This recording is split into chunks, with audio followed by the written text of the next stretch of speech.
อีเชลมาแล้ว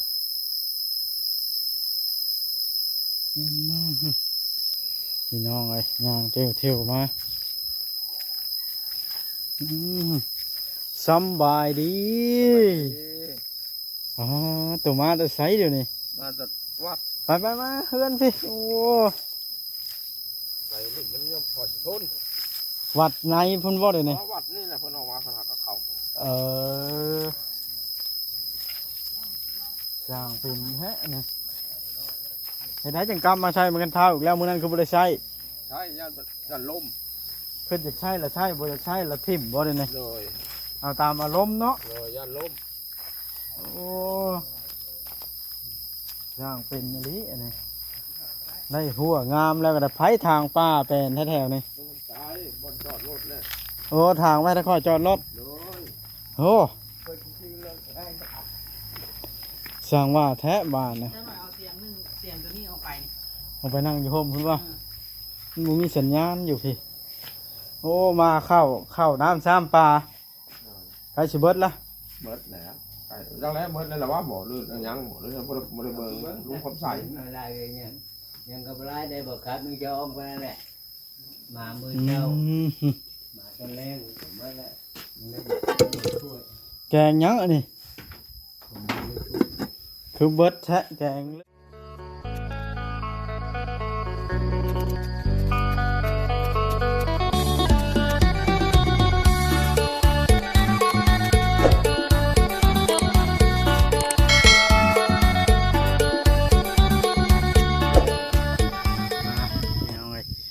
เดี๋ยว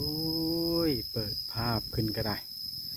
มาหาลุงหมอมือนี่ก็ได้พี่น้อยงัวสิมาเข่ากินอันนั้นพี่น้อยกินเครื่องปลูกเพิ่นแต่ว่าเครื่องปลูกเพิ่นก็ยังบ่ทันใหญ่พี่น้องเอ้ย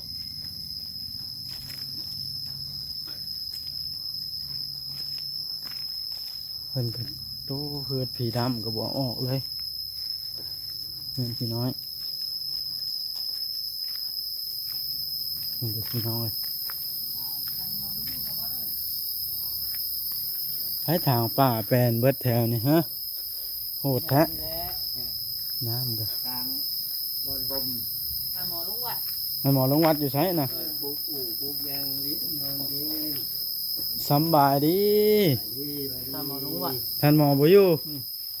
เอ้าคือว่านั่นบาทนะเพิ่นลงวัดปุ๊บเพิ่นมาลุงลิ้นวัดว่อนจ้ะไปคุมือว่ะเราเปิดความรักท่านหมอดิไปคุมือเลสนะฮะนั่นเองถ้าก็มาแล้วโอ้กินน้ำกันเด้อต่อไปไงก็เอามาพี่น้ำลงไปเรียนอีกไปได้ใจเพิ่นเห็นเฮามาแล้วนี่เพิ่นจังอย่างมาในลุงหมอนะโอ้อย่างอีเชลมาแล้ว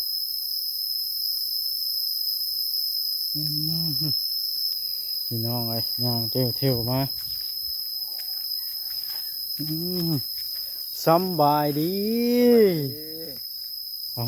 ตัวมาจะใสเดี๋ยวนี้มาตัดวัดไปมาเฮือนสิโอ้ใส่ลิ้นมันยังพอสิทนวัดในพุ่นบ่เดี๋ยวนี้วัดนี่แหละเพิ่นออกมาเพิ่นหากับเขาสร้างเป็นแฮะนี่เห็นไหมจังกรรมมาใช้เหมือนกันเท้าอีกแล้วมื้อนั้นคือบ่ได้ใช้ใช่ย่านลมขึ้นจากใช้ละใช้บ่จากใช้ละทิ่มบ่เดี๋ยวนี้เลยเอาตามอารมณ์เนาะเลยย่านลมโอ้สร้างเป็นอันนี้อันนี้ได้หัวงามแล้วก็ได้ไผทางป้าเป็นแถวๆนี่ตายบนจอดรถเลยโอ้ทางไว้ถ้าค่อยจอดรถเลยโอ้สั่งว่าแท้บ้านนะเอาเตียงนึงเตียงตัวนี้เอาไปนั่งอยู่โฮมคุณว่ามันมีสัญญาณอยู่พี่โอ้มาเข้าน้ำซ้ำปลาใครสิเบิดละเบิดแล้ว ก่จังแล้วเบิดนั่นแหละว่าบ่ลื่นเอาหยังบ่หรือบ่ได้เบิ่งลุงความใส่ อะไรเนี่ยยังกับไรได้บอกครับมึงจะอ้อมกันนั่นแหละมามือ อื เจ้าม มาตอนแรกผมว่าแหละมึงได้ช่วย แกงหยังอันนี้ ผมไม่ได้ช่วย คือเบิดแทะแกงเลื่อมพักมีชีซ้อมอันนี้ไผได้เฮ็ดมาได้ใส่อันนี้ ลุงใส่นะผมจะหาเข้าลงไป มาได้เก่งได้คมเจ้ายันดอก อืมสำบายดียังเป็นทางการอีกครั้งหนึง สวัสดี อ่าไปคู่มือบ่เดี๋ยวนี้ คงเพิ่นออกมาคุมือ ไปออกกำลังกายบ่เจ้าก็ได้ โดย เออ อย่างเล่นต่างประเทศเพิ่นออกมาเล่นเด้อไป มือได้ค่อย งานร้าย เพิ่นว่ามาเล่นเด้อ และสีสันคือขาวขึ้นคู่มือนี่ ว่า ฮะ ใครไหนนั้น เต็มขึ้น อืม มือตีนเต็มขึ้นเป็นอะไร ใครไหนนั้น รู้สึกหันแห้งอยู่บ่ยุ่งครบเลือดออกแล้วฮะเห็นบ่เรียบ โอ้ ร้อย ยกระเซินกลางคืน กำบุกลางมุ้งเช็ดเลยบ่ ยุงหมูใครไหนแล้วใครไหนนั้น ใครน้อยเดียวหนึงบ่เลยนี่ ใครแน่ใครว่าใครแล้วแต่ในทางกายกะกะเล่นครับกวายหักของหักคุ้ง อ๋อตุ้ยบ่ฮอดมือข่อยว่านะเนาะข่อยก็ได้ตุ้ยซ้ำได้หาเนาะอ่า ใครไหนแล้วว่าอดมันเก่าบ่ก่อนวันนั้นคือ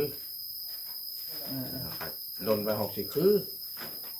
เว้าได้สิไปใช้น่ะอ๋อ ใช่คนปลูก ลุงหมอมาแล้วได้นี่มาเบิ่งลุงหมอนี่ นอน นอน นอน ไผแน่แล้วมาหามื้อนี่ นี่มันจะบ่จอยกับประเภท บอกจอยชาแนลบ่ พอแพทย์ชาแนล แม่นแหละมันมา โอ้เพิ่นมาแต่เช้าเพิ่นบ่ หมอวางนี่นะวางเทียนอยู่วะวางนี่วะ แต่เพิ่นมื้อระบบบัดนี้เดี๋ยวเพิ่นไปใช้เด้ ออกเพิ่นหล่อมือแล้วเพิ่นหล่อมือแล้ว มีเหตุผลเชิญเข้ากับหยังอ่ะนะเชิญเข้าหยังเจ้าน่ะ กินนี่นะกินใส่เฮ็ดก็อย่างไร เอาพอแล้ว แน่นี่จ้ะบุ้งแน่เฮ็ดแน่ หลายอันหลายแล้ว กินไปมะม่วงแน่ ไฟผ้านี่คักบ่ฮงน่ะ หุ่งโย จนเริ่มตา ขับโยน้ำค่ะเดี๋ยวใส่ เปิดใช้สะดวก เปิดใส่จากรถอาบห้อนละอาบเลิกก็อาบนี่ก็อาบไม้น้ำก็ได้ คักกะลิเจ้าลุงหมอย เลย เจ้าน่ะมีบุญวาสนา เลย มีเหตุคนผมมาอยู่น เลย ำเนาะเป็นหยังล่ะจังอยากอยู่นำแท้ จักอะไรอย่าง ไผก็อยากอยู่นำย้อนคนมีบุญนี่บ่ เนี่ยไปไก่อยู่นะโยไปอ ค ย่าน มา คนหัก มา แพงกันให้ เลยเลย หมดแล้วหนุ่มจะลั่นก็อยากมา เลย เลิกออกมาบ่ จากมาแล้วว่านี่ส่งเธอได้มามันเห็นที่ร้านน่ะ วานนี่สองเทื่อพ่อ วันนี้เสนึงมื้อนั้นเสนึงวันนี้ยังเห็น โอ้เที่ยวมาดูแท้นี่สามหนุ่มคอยบ่เห็นผู้หนึงสามหนุ่มไปมานี่บ่เห็นจันแป้งเนาะจันปอแล้วเว้าผู้เดียว เป็นหยังจึงเว้าผู้เดียว เนี่ยคนวันนั้นแหละ เอาเล่าให้ข่อยฟังนะเจ้าผู้เป็นหมอนะเนาะการเว้าผู้เดียวนี่เป็นจังได๋ วันนั้นมัน คนร้อนบ่ คนหลอนแหละคนเห็ดไปทุกทีแล้วมันยังเป็นไปนั่นโมแป้งโมปอมาหักออกมาเดี๋ยวขุกหมดแล้ว เว้าผู้เดียวบ่ รอไปวันนั้นแล้วพระเจ้ายังกล้าเข้าเนาะ โยกไปหลายคนพอรู้แพทย์ ห แน่ ลายคนกันหน่อยคนโน้นบ่อยากกล้าไป โอ้ย ยันมีเขาเหมือนกัน เป็นหยังข่อยจังเข้าไปบ่แม่นว่าอยากช่วยบ่แม่นว่าอันเข้าไปช่วยเรือดอกอัปเดตชีวิตเขา การช่วยเรือนี่ค่อยพยายามเต็มที่แล้วเนาะเบาลิ กัดกระเปี้ยนกระแปงกันจากเว้าไหม คันเขาเป็นกับแปลงยังว่าไหมแต่ว่าในเมื่อเขาแบบนี้เนี่ยเขาบ่อยากสนับสนุนมันได้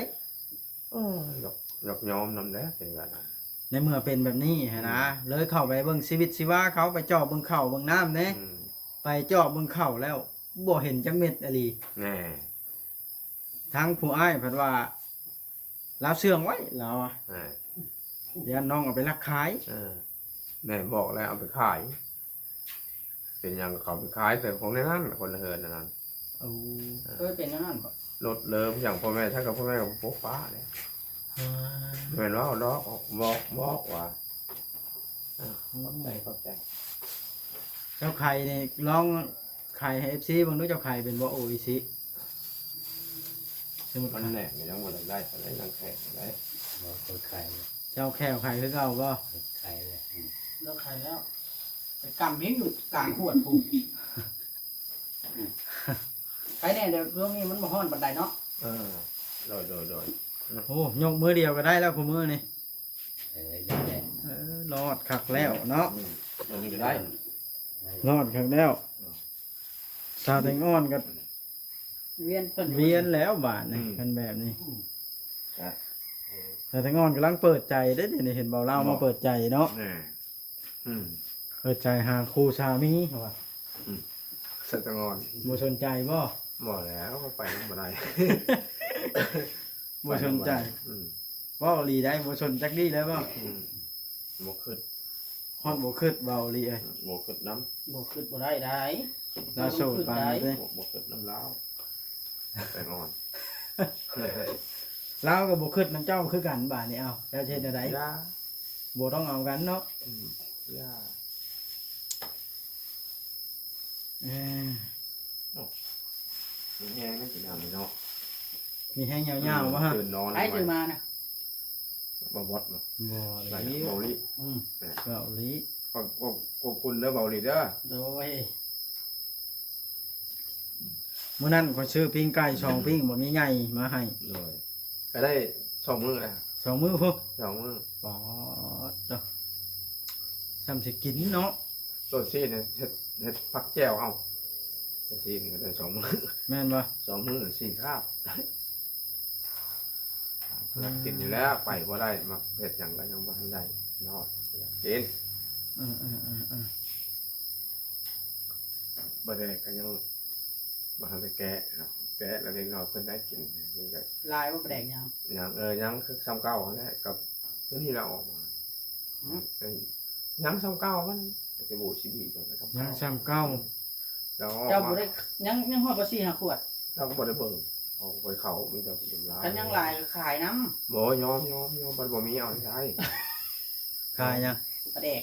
เพราะว่าดอกสิให้ขายให้ปลาแดกเนาะ ยอมแล้วยอมบ่เพิ่นขายยอมก็จะยอม ตัวเองบ่มีบ่ บ่มีเอาใช้เพิ่นมาให้กินแล้วก็สา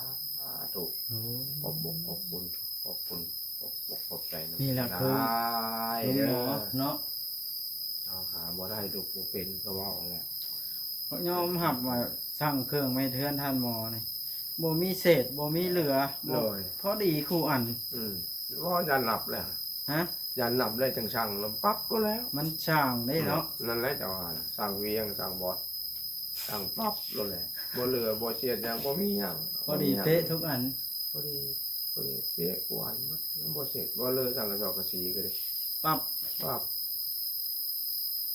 นี่เนาะเพิ่นจังว่าช่างนะ ช่างนี่เป็นว่าช่างนับเบิ่งแล้วแม่นปั๊บโลดบ่เสร็จบ่เลยบ่น้อยบ่ใหญ่บ่ต่ำบ่สูงว่าครับ บ่ตามบ่ปีด ล้มมาก็บ่ย่าน ฝนตกก็บ่ต้องย่านว่าสิหัวใส่หัว ตกโลดแห้งก็แห้งว่ามันสิผ่านศาสตร์มามันบ่ศาสตร์แล้วของแต่ละมันกว้างเลย ใส่ม้อย ว่าลมมันผลมาหล่อเสียดเอาว่ามันหมดบ่มาของพี่แล้วตกแต่ของ อะไรว่าเป็นเนาะบ่เจ้าว่า โอ้เป็นเนาะตามอันนี้บ่เสียบ่เลอะบ่น้อยบ่ใหญ่บ่ต่ำบ่สูงเขาสั่งเอาว่านะแต่ว่าสร้างนี่คือว่า เป็นแบบใดนะบ้านนี้เบิ่งว่ามันย่องนะถามไปก็ว่าถามนั่น เป็นจังได๋ ถามเขาเป็นได้เหรอนี่จ้ะถามเบิ่งถามเขาหลายคนเลย ภูมิใจบ่ได้เลย บ่ต่ำบ่สูงบ่น้อยบ่ใหญ่ผู้ดีงามลมมาก็บ่ย่านว่าสิปีบ่จังสิบอก นอนกระทัดเนาะ นี่ นอนก็มวน เออ นอนหลับฝันดี รับดีอยู่บ่กลาง รับ คืน ดีกลางคืนกลางเว้น กลางเว้นก็รับ รับนะ กลางเว้นก็รับเบาเลย รับได้นอนบ่ก่อนนอนรับ บ่แล้วข่อยแห้งข้าวเมื่อดำนาอยู่ ดำนาได้ ให้ปลาบอลนอนลองนอน ดำนาแล้ว ให้ข่อยนอนลงนอนเบิ่งหาดำแล้ว ได้หลายก็ หากันได้นาวังชิปไปให้นี่ มา ดำ เลี้ยงเลยนะ ผู้ไทยนะนะ โอ้ มันจมอยากลาบงัวอยู่เนาะเบาดิ แน่โอ้อยากว่าลาบนำเพิ่นเด้เนาะบอกเพิ่นเด้อ บอกจังเวียงแล้ว อันบอกจางเวียงนะท่านหมออยากลาบสิ้นงัวน้ำไหลสิหรอก ลาวก็บ่ได้กินนะเนาะเบาดิ เพิ่นอยู่นาบ่ได้เดี๋ยวนี้เนาะ คือนะบ่ได้เข้าบ้านจักเทื่อ ไปได้เด้เนาะไปยำจอยเพิ่น โอ้เขาไม่ได้คือตะเก้าสิสิออก ไปดำบ่ ไปแล้วคำเดี๋ยวมา อืม จอย ไปเลยแล้วคำเดี๋ยวมาเขาก็อากาจามันสาวบุญมีสาวบุญมีมือหนึ เรา ง ไป ต้อง หา ไป ลิ้นบุญก็ได้นะ โดย บ่ได้เฮ็ดนาเฮ็ดให้กันติ ไป มหาเจบุญเขียนว่าสาวลูกได้ไปเป็นคือเก่าในกสิไปลินไปลมน้ำโยไปลมน้ำไปลินจะไปต้องไปเบิ่งแล้วคนหักแพงกันต้องไปแล้วอันนี้ก็ยังไปทางไหนเขามายังมาบ่ฮอดจะวัดนั่นแหละจะว่า อืม แล้วพอสิทนเพิ่นออกมาเดี๋ยวเขาคนมันไกลเพิ่นมื้ออื่นนี้เพิ่นก็ออกมาก็มือเพิ่นก็ออกมาไปเพิ่นเป็นออกมาดินอยู่คนเดียวบ่ม่วนตะเก่าเจ้าอยู่นำเจ้าเพิ่นไปวันนี้บ่ได้เข้ามาเพิ่นออกมาหา ไผ เดี๋ยวพอสิทน มาหาเจ้าว่า เพิ่นออกมาหา เอามาหาอยู่เพื่อนพี่ นี่ละวัดนั่นแหละมานั่นแหละบอกแล้วเลยเอิ้น อืม ออกมาเด้อออกมาเด้อไป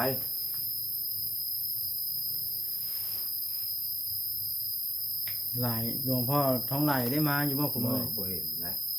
โอ้ยามผลมันทางยากเนาะ ทางยากเขาบ้านเพิ่นแล้วปฏิญญาเพิ่นมาอะไร อืมขังมาอยู่แบบนี้เนาะ เลย อยากนอนก็นอน นอน บ่อายคนอีกอยู่ขอบบ้านได้เนาะบ่ได้อยู่กลางบ้าน นอนกันข้ามนอน มันอยู่ใกล้เส้นทาง หาโมงเลยแม่นอาตูตื่นตับอาบน้ำครอบแล้วก็จะมาจะรับโลด เออ มันเย็นแน่เย็นยาม รู้สึกว่าลุงหมอตุ้ยขึ้นเดี๋ยวนี้เนาะ นังว่านะเบิ่งกะกะตั้งแน่นะกะโตเบิ่ง เจ้ารู้สึกว่าต่างแล้วบ่ เจ้ารู้ว่าต่าง เอาพากันกินข้าวกับหยังจังต่างแท้น่ะ กินไปนู่นนี่แหละ แกงเฮ็ดแกงฮอนนี่บ่จังต่าง กินไป กบเขียด กบเขียดกินข้าวแซ่บได้เดี๋ยวนี้ เออนอนก็รับ ลาบ ข้าวแซ่บนอนรับ ลาบ สำบาย ก็ ทั้ ใช้ ง วัน ตัว นั้นหันบ่มีนี่บ่มีซีนบ่มีไปเว้าได้นะบ่มีไปเว้าได้บอก ว่าง่ายๆจะบ่มีหนี้บ่มีสินบ่มีเงินบ่มีหยังบ่มีจักอัน บ่มีจังหัน มีแต่เฮือน มีแต่เฮือน ก็ดีแล้ว แต่เก่าเจ้าบ่มีหนี้บ่มีสินบ่มีจักอัน แต่เก่าบ่มีเฮือน เหมือนคนเฮือนวันนี้ได้เฮือนอยู่ ขอขอบคุณน้ำเพิ่นหลายๆเพราะได้บ่อนอยู่บ่อนเช้ามีเงินมีชานนอน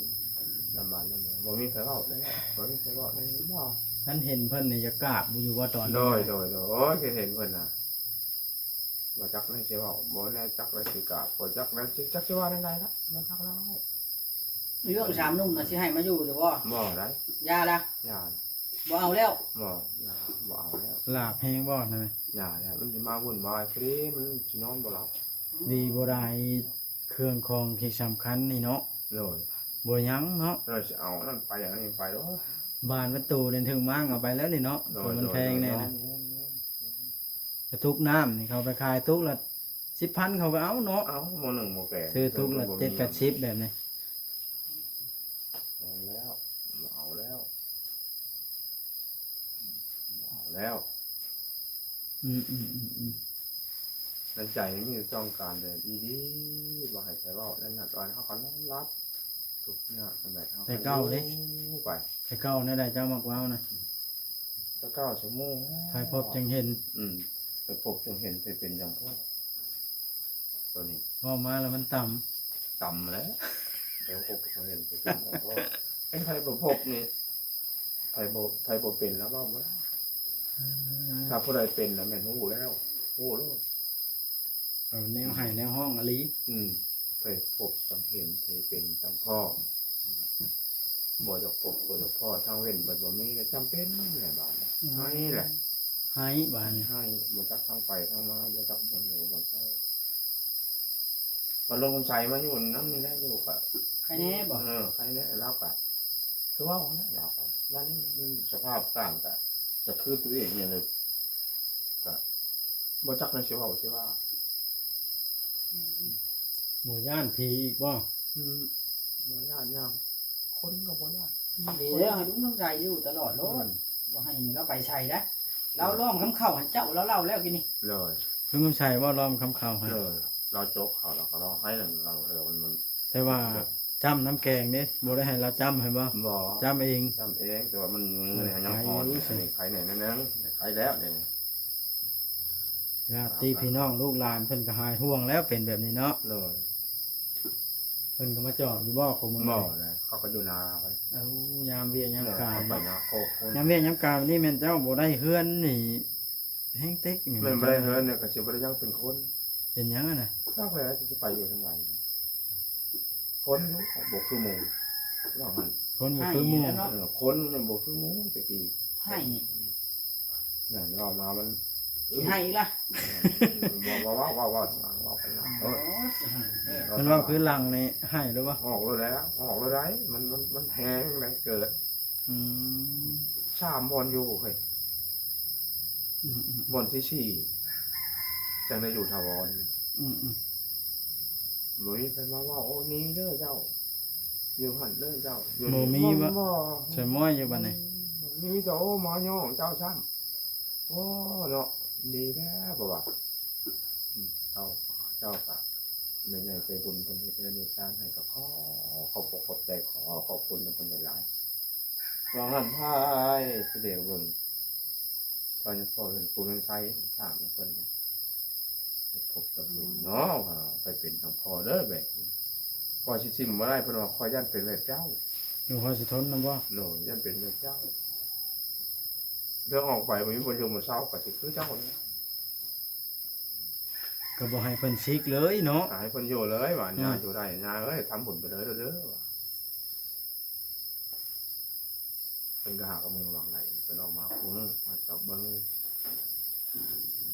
มาคอย คนอยู่นำกันแล้วหมดลืมกันโดยว่าเนี่ยว่า อืม ตอนเดี๋ยวนี้เพิ่นว่าคือเขาน้ำซ้ำปากก็บ่เห็นลงแล้วค่อยก็คือโอ้ไปเย็ดไปคอยออกไปดินไปลมน้ำเจ้ามันไปได้เนาะ อืม อย่าให้เจ้าย่างเข้ามาครับอย่ามันยากมันช้าเนี่ยล่ะออกไปดินน้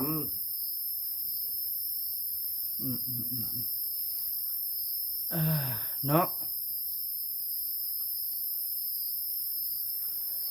ถือว่าบ่ธรรมดาเนาะว่าเอาดิให้พบจึงเห็นอหลีนี่เนาะ ำให้เป็นสังพ่อ แม่น พบจงเห็นให้เป็นสังพ่อสาธุบุญคำบุญชูบุญคำน้ำส่งโอ้ บ่เอาเมียเนาะเอาลุงกับชายมาอยู่ ตัวนี้นั่นเดี๋ยวนี้นั่นบอกท่านได้ว่าเอาบ่กับบอกว่าบ่เอากับบอกว่าพอเชื่อว่าบ่ได้หัวใจยังอยู่สิตัดโอ้ยบ่เอาแล้วเธอเอาดิเนาะ